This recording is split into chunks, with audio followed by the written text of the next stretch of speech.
Okay, the next ECW classic show I'm going to talk about is Anarchy Rulz 1999. This is regarded as one of the best ECW pay-per-views. September 19th, 1999, Chicago, Illinois. I have to say this is probably one of the biggest ECW crowds I've ever seen. I don't think I've seen more people at an ECW show, to be honest with you. It looked like they did about 5,000 just from watching the show. If I don't have the exact number, but yeah, I mean, and it's incredible too because they did not announce the main event. They changed the ECW championship match, and the show still set at the time. I think it set an attendance record for anyone, any show at an ECW show. So yeah, Anarchy Rulz 1999. Definitely check it out. I'm going to start off the review. Now, first match of the night, we had Lance Storm taking on Jerry Lynn.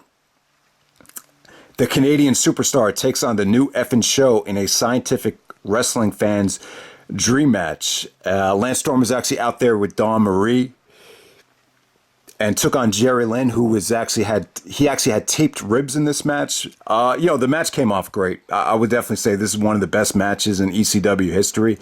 I think it's that good. I really do. If this felt like a Ring of Honor, a classic Ring of Honor matchup right here. You could just tell, like, and I talked to some people, they say, if ECW had stayed in business, this is the direction ECW was going to take. More of a scientific, more traditional wrestling here. You had Jerry really selling the ribs, so that kind of prevented the match from really, exceeding, classic status. But, both guys were great here. You saw some tremendous bridges, some tremendous pinfall counters here. Even Cyrus the Virus said on commentary, that was one of the best sequences I've ever seen in my wrestling career. He said that, and but it just wasn't. Jerry Lynn, even though he has ribs taped up, excuse me. Jerry Lynn still was able to do some high spots, hurricanranas, splashes off the top turnbuckle. The only thing I didn't like about the match was the finish. Lance Storm actually applied a three-quarter Nelson, and the finish kind of came off a little bit flat.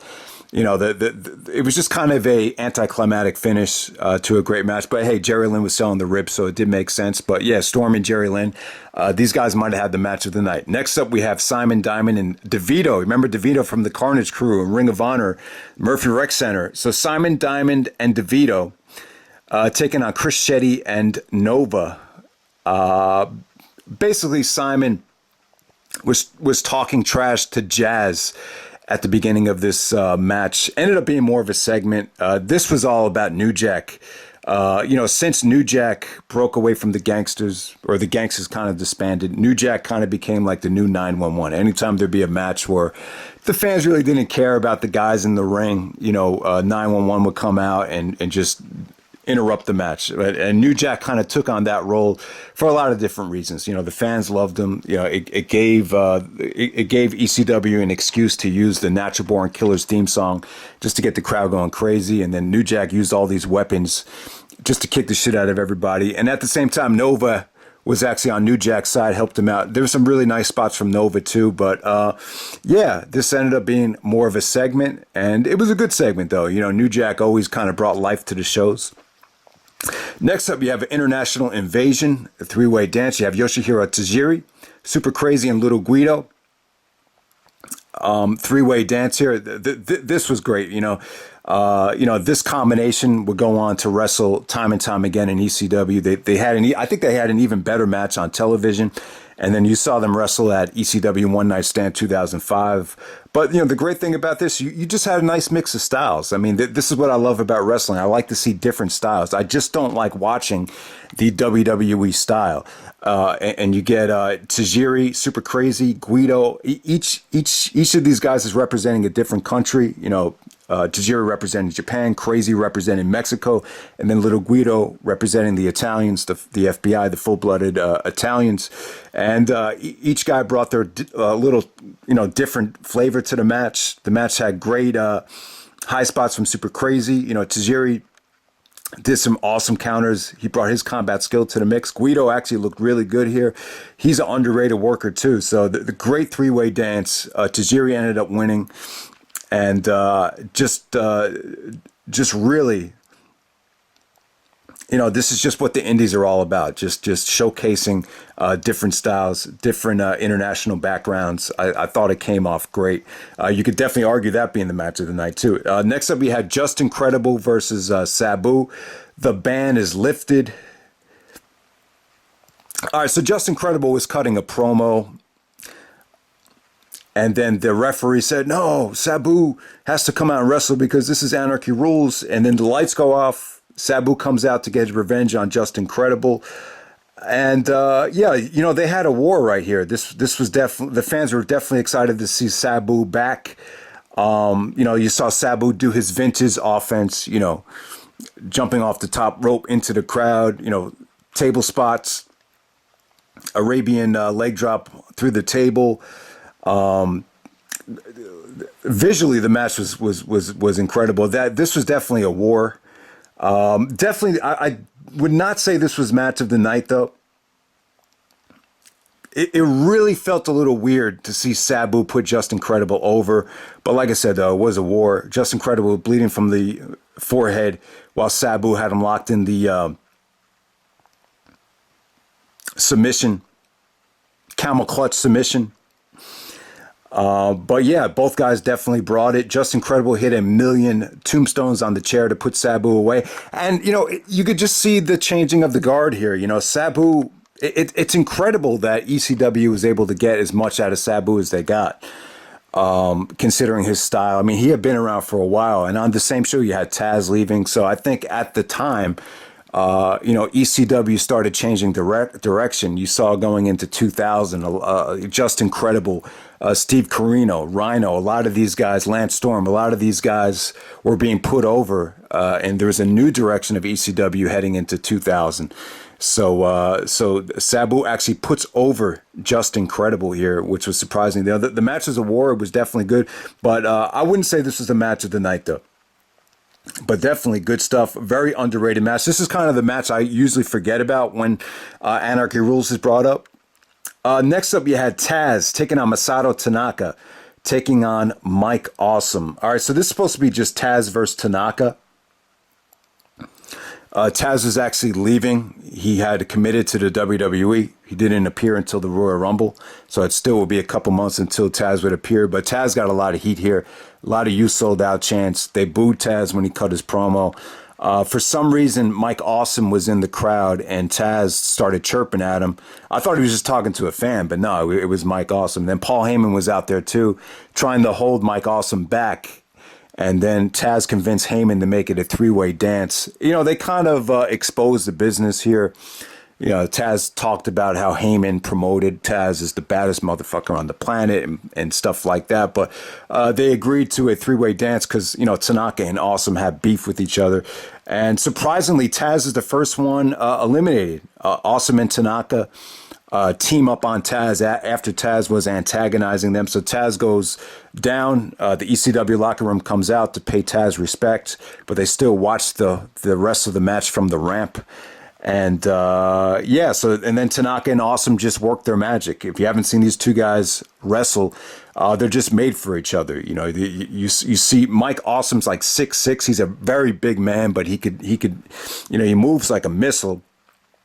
And Tanaka is very unforgiving. His threshold for pain is unparalleled. So you saw razor's edge through a table, power bombs through a table, high spots. The sprinting chair shot from the ramp.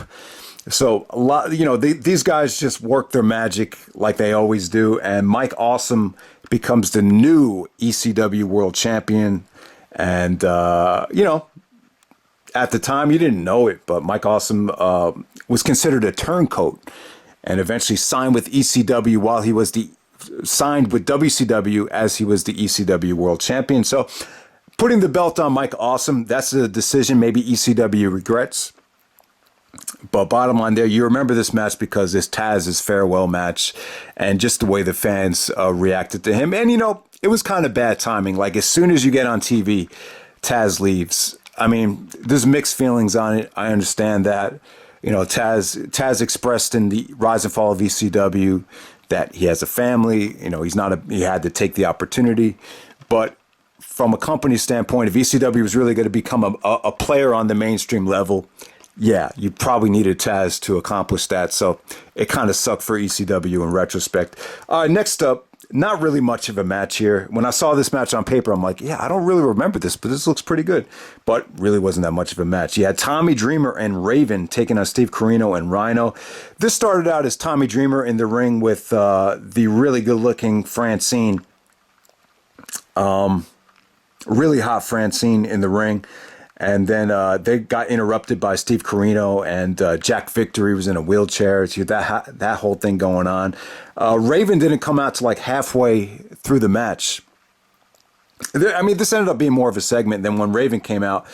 The match officially started. It ended up being more so Tommy Dreamer versus Rhino through most of the match. Then Corino came back out, and then when Raven came out, hit the DDT, and then Raven and Dreamer.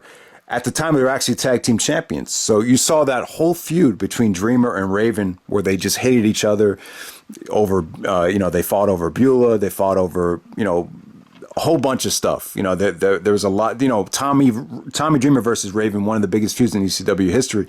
But by the time you get to 1999, ironically, they're tag team champions. Who would have thunk it? And then we get to the main event. We have Rob Van Dam versus who cares who he's in the ring with. No one really, you know what? This is just crazy that this main event wasn't even promoted. They were trying to tell the story of, the fans just want to see Rob Van Dam. They don't really care who the opponent is, which is a shame because I think Ball Mahoney is actually a really good worker. I think he's a cool guy. You tell he loves wrestling. You could tell he's a big wrestling fan, and you could just tell that, he went above and beyond to make this match special. So Rob Van Dam takes on Balls Mahoney for the ECW Television Championship. And, this is just an example of Van Dam going out there in his heyday, in his prime, in the main event, and just delivering as much as he could to give the fans their money's worth. You saw Van Dam do his awesome plancha into the crowd where he over rotates and flips over, which is a incredibly dangerous spot. You saw him monkey flip Balls Mahoney, which is incredible to move that much weight. You saw a lot of great stuff with chairs, just a lot of creative stuff, great high spots from Van Dam, but at the same time, Balls Mahoney was able to kind of hang with them and ended up being a really fun match, arguably the match of the night. So definitely, you had a lot of quality stuff on the show. I would say Lance Storm, Jerry Lynn, the three-way dance with the international guys, Tazz, Tanaka, and Awesome, Van Dam and Balls Mahoney. You have 4 matches that hit the 4-star level, I would say. And then Sabu and Just Incredible. It's a 3.5-star, war right there. Really underrated stuff.